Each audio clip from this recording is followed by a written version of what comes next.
Royal Valmiki army the justice foundation शोषित, वंचित, लाचार, बेसहारा लोगों के लिए बनाया गया वो संगठन है जिन्हें कोई नहीं देखता, जिनकी कोई नहीं सुनता। उन्हें न्याय दिलाने के लिए, उन्हें शोषण मुक्त करने के लिए ये संगठन का गठन किया गया है।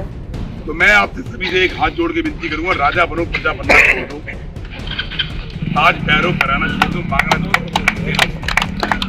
जैसे बाबा साहब के 3 मूल मंत्र थे ना, शिक्षा, संघर्ष और संकल्प, ऐसे ये 3 मूल मंत्र हैं, राजा बनो प्रजा बनना छोड़ दो, ताज पैरों कराना छोड़ दो, मांगना छोड़ो, देना छोड़ो। आज भविष्य इतना खतरे में आ गया, जो लोग एमसीडी में पद की नौकरी ले रहे हैं वो अपने बच्चों की नौकरी नहीं लगा पाएंगे।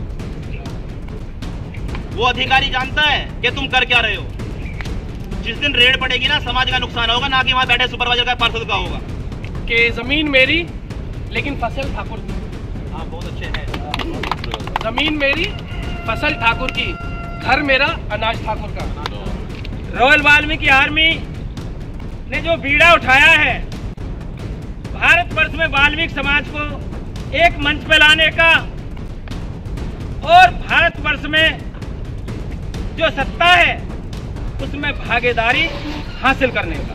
बीता हुआ कल कभी याद नहीं होता और आसमान में उड़ने वाला पक्षी वो बाज ही नहीं होता। और जिस कौम के लोग संघर्ष नहीं करते उस कौम के सर पर सम्मान का ताज नहीं होता।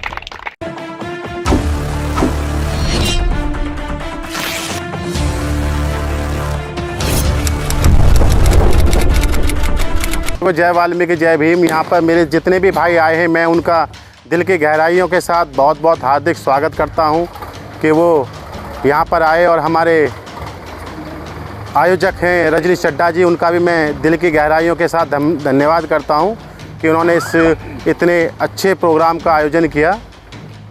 साथियों, जैसे कि एक बात थी, अभी पूछा था कि जैसे हमारे संगठन का नाम है royal Valmiki army the justice foundation. Royal Valmiki army the justice foundation शोषित, वंचित, लाचार, बेसहारा लोगों के लिए बनाया गया वो संगठन है जिन्हें कोई नहीं देखता, जिनकी कोई नहीं सुनता। उन्हें न्याय दिलाने के लिए, उन्हें शोषण मुक्त करने के लिए ये संगठन का गठन किया गया है, जिसमें हमारे समाज के बहुत ही भाई हैं। और वो केवल एक वाल्मीकि समाज के लिए नहीं बल्कि सर्व समाज के लिए काम करेगा। सभी छोटे बड़े भाइयों को जय भीम, जय भारत। आपको शायद पता होगा कि जब बाबा साहब बैरिस्टर बन के आए थे तो पतंगे लग गए थे इन सबको। वो जानते हो आप लोग किन किन को पतंगे लग गए थे। तो अगर आपको सम्मान ही देना है तो पहले अपने का सम्मान दीजिए, उनकी कॉलर साफ कीजिए, बदहाली मत कीजिए जिस तरीके से मैं यहाँ देख रहा हूँ। आप बताइए कि कौन ऐसा परिवार है हमारे समाज के अंदर जो अपने बच्चों को एजुकेशन नहीं दे रहा, चाहे वो मजदूरी करके पढ़ा रहा है। एक भी बता दीजिए। कोई भी नहीं है ऐसा जो अपने बच्चे को नहीं पढ़ा रहा है। एजुकेशन का मार्गदर्शन राइट हुआ जो बाबा साहब ने बोला। तो मैं आपसे सभी से एक हाथ जोड़ के विनती करूंगा, राजा बनो प्रजा बनना छोड़ दो, ताज पैरों कराना छोड़ दो, मांगना छोड़ दो, देना छोड़ दो। जैसे बाबा साहब के 3 मूल मंत्र थे ना, शिक्षा, संघर्ष और संकल्प, ऐसे ये 3 मूल मंत्र हैं, राजा बनो प्रजा बनना छोड़ दो, ताज पैरों कराना छोड़ दो, मांगना छोड़ो, देना छोड़ो। जब तक आप लोग सत्ता में नहीं आओगे, जितना मर्जी पढ़ा लो ऐसे ही मारे जाओगे जैसे ये पूर्णचंद मारा है। ना तो आपके पास उद्योग, ना आपके पास राजनीतिक स्टेटस, ना आपके पास पॉलिटिकल बेस, ना ही आप IAS, IPS, UPSC में कहाँ हो आप। एक ही गाना बजता है, आए झाड़ू आए सिपर, आए झाड़ू आए सिपर। मेरी माँ कर गई, मेरा बेटा करे, उसके बाद उस्तानी हो गया। सावित्रीबाई फुले हो गए, ज्योतिराव गार्गे साहब हो गए, बाबा साहब अम्बेडकर का परिवार हो गया। इतना संघर्ष व्यक्ति भी देने का तुम लोगों ने सबने उसको मिट्टी में करके रख दिया। तुम लोगों ने जाटव समाज सुधर गया, धोबी समाज सुधर गया, मल्ला माझी समाज सुधर गया, सब पार्लियामेंट में बैठे हुए हैं, उनके बच्चे UPSC में बैठे हुए हैं। शेड्यूल कास्ट के 3 कैटेगरी में बांटा, OBC, SC, ST। General category को ये था कि तू हमारे यहाँ का है नहीं, आ रही है तू बाहर का। तेरे को आरक्षण का छूट नहीं है। तू वो अपने आप को जनरल कह रहे, सरमाएदार कह रहे, सोन जाति का कह रहे, वो कहते रहे, पर उनको ये था कि तू यहाँ रहेगा, तेरी जाति को अगर यहाँ रहना है तो भाई साहब तुझे सब चीजों के लिए ना खर्चा करना पड़ेगा। तो यही कहूँगा लास्ट में कि थोड़ा सा उस आदमी ने अकेले उस समय में मेहनत की थी, सब जातियों ने फायदा उठा लिया, इस जाति ने फायदा नहीं उठाया। उठा लो, अगर कोई व्यक्ति विशेष तुम्हारे बीच में आए हैं तो उस फायदे को देखो, उठा लो। इसके अलावा मेरे पास कुछ नहीं है। धन्यवाद। जय भीम, जय भारत। आज भविष्य इतना खतरे में आ गया, जो लोग एमसीडी में पद की नौकरी ले रहे हैं वो अपने बच्चों की नौकरी लगा पाएंगे। वो अधिकारी जानता है कि तुम कर क्या रहे हो। जिस दिन रेड पड़ेगी ना, समाज का नुकसान होगा, ना कि वहां बैठे सुपरवाइजर का पार्षद का होगा। कम कहना, ज्यादा समझना।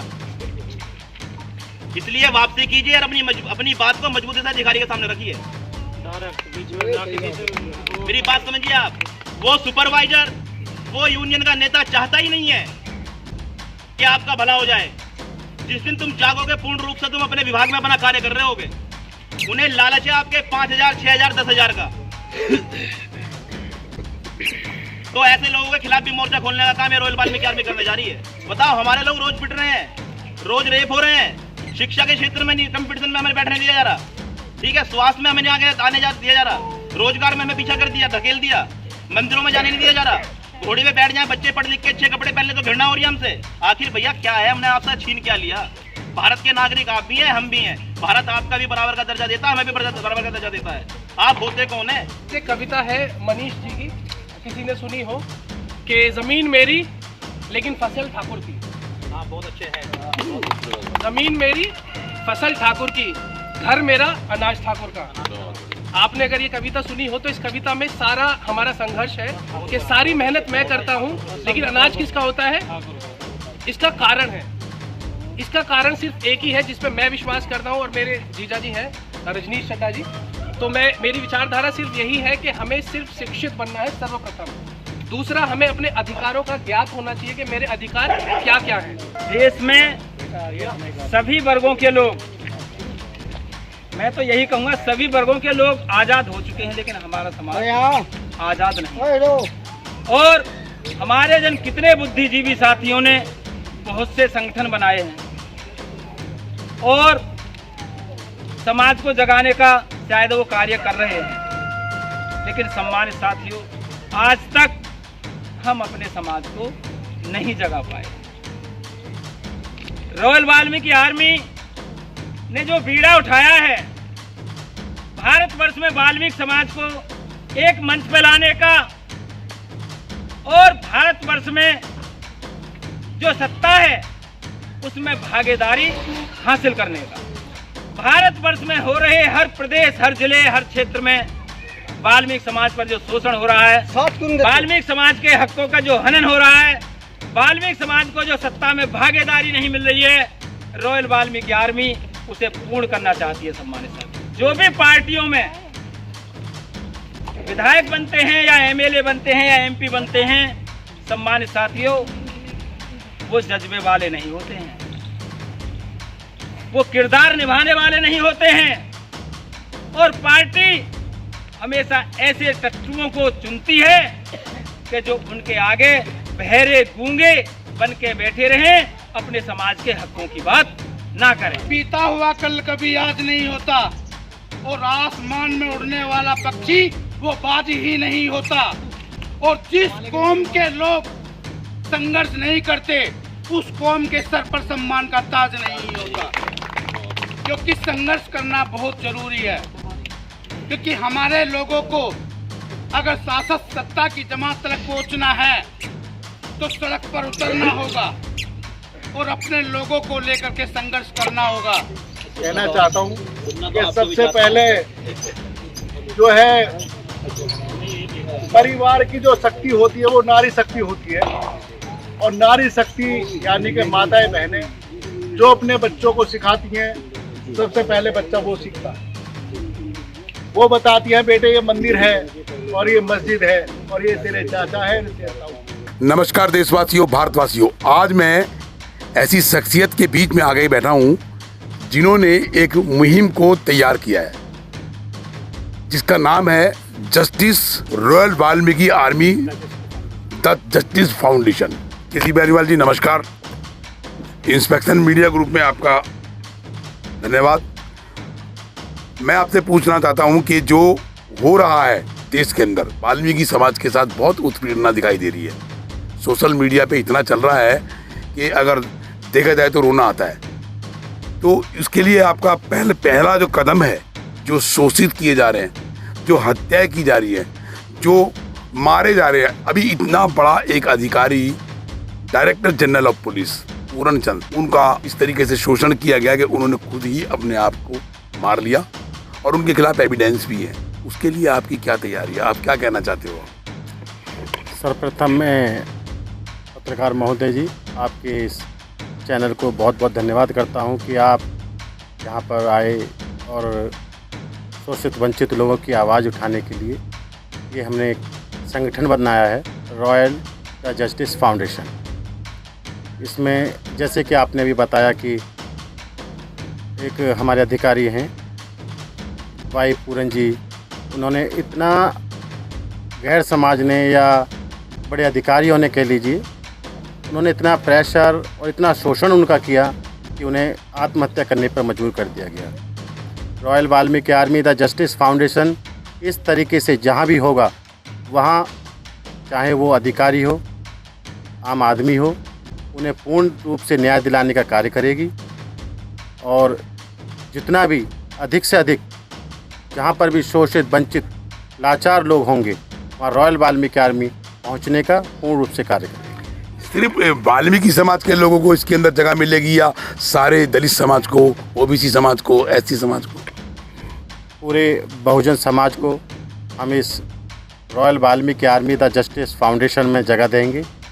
कोई भी जो बहुजन हैं वो royal Valmiki army the justice foundation में को अटेंड कर सकता है और अपनी भागीदारी भी कर सकता है। इसमें जो अभी आपकी जो तैयारी है, आपने देखा जाए तो रॉयल वाल्मीकि का डंका बजा पड़ा पूरी दिल्ली के अंदर।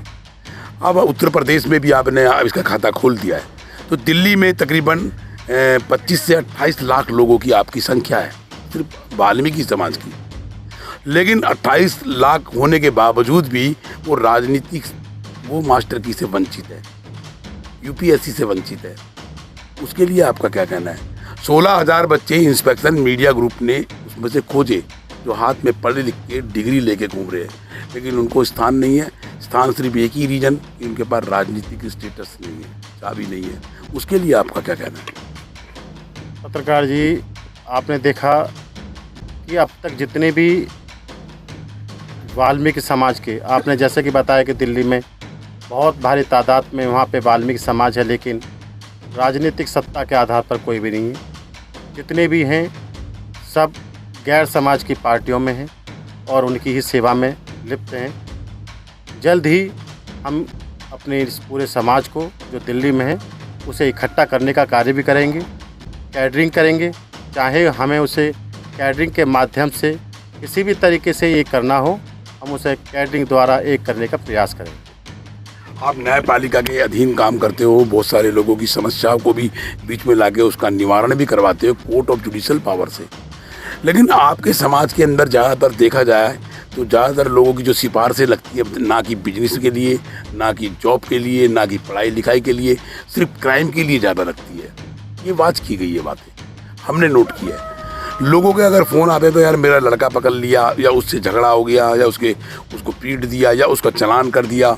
ज़्यादातर वाल्मीकि समाज के जो बच्चे हैं उनको फंसाया जाता है या उनके पर मतलब उनको उत्पीड़ना दी जाती है। तो इसके बारे में आपका कहना? इसके बारे में एक बहुत अहम चीज़ है कि आपकी जो पावर है, जो आप जो जुडिशल में बैठे हुए हो, न्यायपालिका में बैठे हुए हो, एक वकील हो, तो आपको सर्व ज्ञान है सीआरपीसी का, आईपीसी का, बीएनएस का, जो भी अब साहित्य, जो नई नई चीज़ें अब पार्लियामेंट बनती गई और नए नए मंत्री आते गए और नए नए तरीके से वो कानून का संशोधन करने लगे।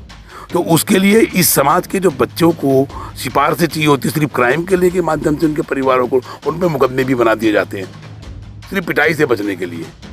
उसके लिए आपकी क्या मुहिम है, आप किस तरीके से इनको वाच करोगे? पत्रकार जी, मैं आपको बता दूं, जो आपने कहा है कि इस समाज के ही अधिकतर सिफारिशें हैं, ये गलत बात है। हमारे समाज में पढ़े लिखे व्यक्ति भी हैं, लेकिन जो व्यक्ति अन्य पार्टियों में या अन्य संगठनों में गैर समाज के हैं, वो हमारे समाज के, आपने देखा होगा हमारे समाज में अधिकतर संख्या अशिक्षित लोगों की, दूसरा पैसे की। तो केवल हमारे समाज को मिसयूज़ किया जाता है, लेकिन ऐसा नहीं है कि वो पढ़े लिखे नहीं हैं या उन्हें किसी चीज़ का ज्ञान नहीं है, केवल उनका मिसयूज़ किया जाता है। नहीं, पढ़ाई लिखाई के बारे में नहीं है, पढ़ाई लिखाई के बारे में आप ठीक हो इस टाइम, क्योंकि अगर पढ़ाई लिखाई नहीं होती तो आज की तारीख में पूर्ण चंद जैसे जो है ना IPS अधिकारी दिखाई नहीं देते, और आप जैसे वकील दिखाई नहीं देते, और हम जैसे जर्नलिस्ट दिखाई देते। सच्चाई है ये, हम लोग सब एक हैं। लेकिन इसमें जो ये निकल के आ रहा है, मैंने जो बोला, खास करके दिल्ली में बहुत सारी पुनर्वास कॉलोनियाँ हैं, है ना, बहुत सारी झुग्गी झोपड़ियाँ हैं, उनमें सिफारिशें सिर्फ होती है तो क्राइम को लेके होती है, रोजगार को लेके, शिक्षा को लेके सिफारिशें नहीं होती है, जॉब को लेके सिफारिशें नहीं होती। उसके लिए आपका क्या कहना है? देखिए, मैं बताना चाहूँगा उन बच्चों के लिए जो आपने कहा, वो अच्छी बात कही आपने, और ये चीज़ें देखने को मिल भी रही हैं। क्राइम में हमारा नाम ज़्यादा क्यों आ जा रहा है? सिफारिश अगर हम नेता को करते हैं कि मेरे बेटे की बाइक पकड़ी गई, मेरा बेटा किसी के साथ जा रहा है, उसमें नाम आ गया। मैं बताता हूँ कारण इसके पीछे जो एजेंडा है, एक षड्यंत्रकारी तरीके से, वो पूर्ण रूप से RSS का है, हिंदू मुस्लिम विवाद वाला है। जब भी कोई नया नेता जन्म लेता है किसी भी अन्य वर्ग में, तो सारे जितने भी वाल्मीकि समाज के कम उम्र के लड़के, 16 से 18 साल के अनमेच्योर, जो कि जिनको कह सकते हैं हम नाबालिग को जैसा सिखा दो वैसा सीखेगा। लेकिन उन नाबालिगों की निगाह तब खुलती है जब वो आपका इस्तेमाल कर चुके होते हैं, जब आपको किसी मुकदमे में फंसा चुके होते हैं। लेकिन आपके पास पॉलिटिकल स्टेटस, पॉलिटिकल पहचान माँ बाप के पास होती नहीं है, तो वो घूमते हैं, तब उनकी आंखें खुलती हैं लुट जाने के बाद। ना तो कोई विधायक काम आता, जो कल तक उस नाबालिग बच्चे को विधायक और MP अपने पास लगा के कह रहा था कि आप तो वाल्मीकि समाज के शेर हैं, आप तो राजा कौम हैं, अरे तू कर दियो, मैं अपने आप देख लूँगा। वो ऐसा कह के बरगला के उससे क्राइम करा देता है, लेकिन देखता नहीं, अपना नंबर बंद करके बैठ जाता है। तो ऐसे माँ बापों को भी देखना चाहिए। जो बाप अपने बच्चे को 50 रुपये नहीं दे पाया, उसका बेटा 800 की जींस कहाँ से पहनता है? जो बाप अपने बच्चों को 100 रुपये नहीं दे पाया, उसका बेटा 900 रुपये की शर्ट कहाँ से पहनता है? सवाल यहाँ है, जब मैं अपने बच्चे के लिए कुछ कर नहीं पा रहा हूँ, तो इतनी सुख सुविधा उसे मिल कहाँ से रही है? यहाँ पे सोचना। तो देखिए भाई साहब, क्या नाम है आपका? गौरव मेहरोलिया जी की जो ये बात है बिल्कुल परफेक्ट है, और इसके अंदर मिसयूज किया जाता है। ये राष्ट्रीय स्वयंसेवक संघ, RSS के लोग मतलब जातिवाद में तब्दील करके उनके ऊपर उत्पीड़ना करते हैं। बहुत बहुत धन्यवाद मान्यवर, आप यहाँ पर आए। और सबसे बड़ी बात ये है कि हमारे लोगों को अंधविश्वास में फंसाया जाता है, क्योंकि जब लोग अंधविश्वास में आ जाते हैं तो अपने मूलभूत सुविधाओं को भूल जाते हैं। अंधविश्वास में आने के बाद वो जय जयकारा लगवाना पसंद करेंगे, लेकिन वही अंधविश्वास में फंसा हुआ जब अपना रोटी रोजी की बात करता है, शिक्षा की बात करता है, रोजगार की बात करता है, तब उनको फंसाया जाता है, तब उनको डंडा दिखाया जाता है। भाई मंदिरों में लोग जाते हैं, मैं तो आपसे बोलता हूँ, अगर वाल्मीकि समाज जो बहुजन लोग हैं वो मंदिरों में ना जाए, आपको मंदिरों में एक भी पुजारी नहीं मिलेगा। बैठे क्यों है? भगवान को पैसे की ज़रूरत नहीं है, सोने की ज़रूरत नहीं है, लेकिन वहाँ पर ये सारी चीज़ें आपको मिलेंगी। पैसा वहाँ पर लिया जाता है, सोना चांदी वहाँ पर लिया जाता है, लेकिन भगवान जिसको माना जाता है उसको तो किसी की ज़रूरत नहीं है, उसको तो पुष्प की ज़रूरत है, फूलों की ज़रूरत है। अगर हम कायदे में आप वहाँ पर फूल चढ़ाओगे ना जाके, तो एक भी मंदिर में आपको पुजारी नज़र नहीं आएगा। हमारे बीच में एक महिला भी बैठी हुई है। बहन जी, आप कुछ बोलोगे अपने समाज के बारे में? बोलिए। अभी जो देखिए, अभी आपके समाज के अंदर जो महिलाओं को जो उत्पीड़ना दी जा रही है, जो महिलाओं को, उनके लिए आपका क्या कहना है? क्या उम्मीद रखते हो अपने रॉयल वाल्मीकि आर्मी जस्टिस से? सारी उम्मीद है इनसे। तो क्या उम्मीद रखते हो? ये तो हमारे कार्यकर्ता नहीं, हमारे एक तरीके से मसीहा समाज में जो उतर के आए वो है हमारे लिए। क्या नाम है आपका? मेरा नाम किरण पारचा।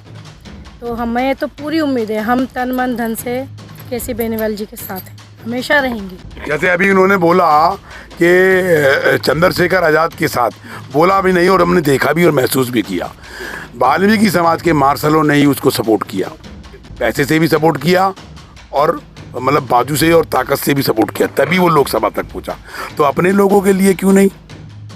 बहुत बड़े योद्धा बैठे हैं, आप अपने लोगों को तैयार क्यों नहीं करते हो? अपने लोगों के लिए मतलब वो स्ट्रेंथ खड़ा क्यों नहीं करते हो जो पार्लियामेंट तक और असेंबली तक पहुँचे? मामले में जोड़ने के लिए सबसे पहले तो वाल्मीकि समाज को एकजुट करना, एक मुद्दे के साथ में जोड़ना। जो क्राइम हो रहा है, जो बड़ा मुद्दा बनाया कि हमारा ज़्यादातर क्राइम की ओर हमारा ज़्यादा परसेंटेज बढ़ रहा है, तो उसको रोकना है हमें। उन सबको यही समझाना है कि हम दूसरे के लिए जो यूज हो रहे हैं, ख़ासतौर से दिल्ली के ऊपर संख्या सबसे ज़्यादा होने के कारण हम जो है सबसे ज़्यादा दूसरों के लिए यूज हो रहे हैं। और गिनती हमारी जो होती है बाद में जब काम निकल जाता है तो कि ये तो इस कम्युनिटी से थे, इसलिए वहाँ पर पक्षपात हो जाता है। क्योंकि वहाँ पुलिस में भी हमारा जैसे जाट गुजर दूसरे जो लोग होते हैं, वहाँ उनके अधिकारी बैठे होते हैं, सिपाही भी बैठे होते हैं, तो जब भी उनमें कोई बात आती है तो उनको कहते हैं कि बुला करके फैसला करा देते हैं। हमारा ना कोई पुलिस में अधिकारी होता है, तो इसलिए पॉलिटिशियन की सोचते हैं तो पॉलिटिशियन हमारा पीछे हो जाता है।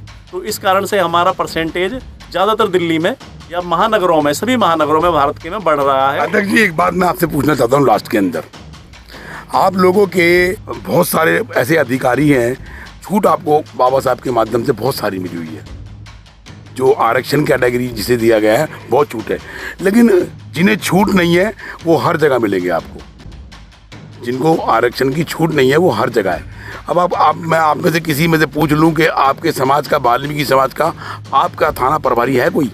आया?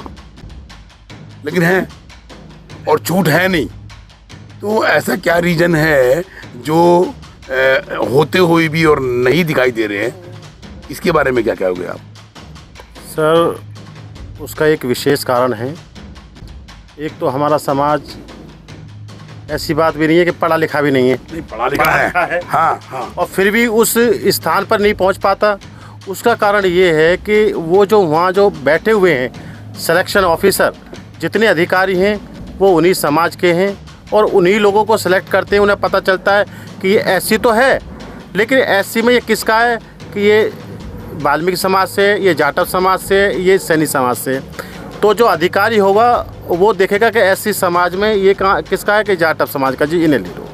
इसके लिए आपकी तैयारी क्या है? नजर नहीं आता। इसके लिए तैयारी अभी आपने देखा हुआ कि लास्ट ईयर में एक वर्गीकरण का जो मुद्दा उठा था, हम उसे भी आगे बढ़ाने का भी कार्य करेंगे। Royal Valmiki army the justice foundation जो इसका नाम रखा गया है वो न्याय से संबंधित ही रखा हुआ है। हर उस मुद्दे को हम उठाने का कार्य करेंगे जो समाज के हित में होगा। तो मैं अपनी बात यही समाप्त करता हूँ, विराम करता हूँ और सभी वाल्मीकि समाज के लोगों से एक बात रखता हूँ कि आपका जो पिछड़ा हुआ समाज है, जहाँ से वंचित है, जिस जगह पर उनकी पहुँच नहीं है, वहाँ तक लाने की कोशिश करेगा ये रॉयल वाल्मीकि आर्मी, किसी बेनीवाल जी का ग्रुप। जय हिंद, जय भारत, वंदे मातरम। रॉयल आर्मी जिंदाबाद, रॉयल आर्मी जिंदाबाद। समाज में हो रहा भ्रष्टाचार हम कराएंगे रूबरू। शासन और प्रशासन में बैठे जनप्रतिनिधि जिन्हें जनता चुन के लाती है, हम दिलाएंगे जनता का अधिकार संविधान के तहत। अपराधी चाहे प्रशासनिक हो या शासनिक, हम करेंगे उनकी खोज और करेंगे पड़ताल संविधान के तहत। सबके लिए समान, सबके लिए बराबर।